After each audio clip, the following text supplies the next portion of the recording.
After these things Paul departed from Athens and went to Corinth, and he found a certain Jew named Aquila, born in Pontus, who had recently come from Italy with his wife Priscilla, because Claudius had commanded all the Jews to depart from Rome. And he came to them. So because he was of the same trade, he stayed with them and worked, for by occupation they were tent-makers. And he reasoned in the synagogue every Sabbath, and persuaded both Jews and Greeks.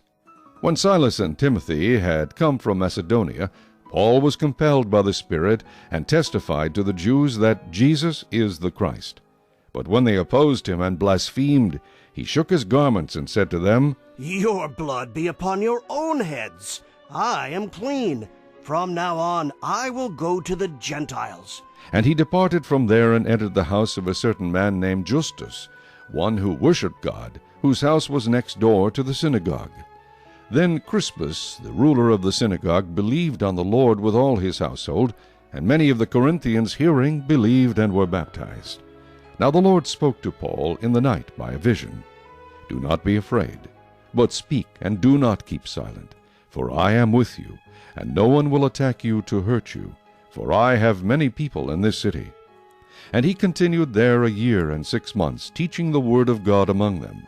When Gallio was proconsul of Achaia, the Jews with one accord rose up against Paul and brought him to the judgment seat, saying, This fellow persuades men to worship God contrary to the law. And when Paul was about to open his mouth, Gallio said to the Jews, If it were a matter of wrongdoing or wicked crimes, O Jews, there would be reason why I should bear with you. But if it is a question of words and names and your own law, look to it yourselves, for I do not want to be a judge of such matters. And he drove them from the judgment seat. Then all the Greeks took Sosthenes, the ruler of the synagogue, and beat him before the judgment seat. But Gallio took no notice of these things.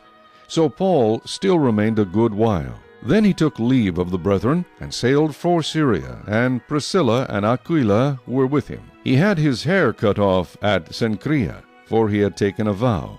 And he came to Ephesus, and left them there. But he himself entered the synagogue, and reasoned with the Jews.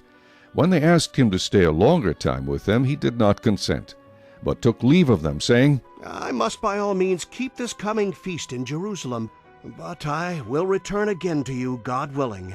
And he sailed from Ephesus. And when he had landed at Caesarea, and gone up and greeted the church, he went down to Antioch.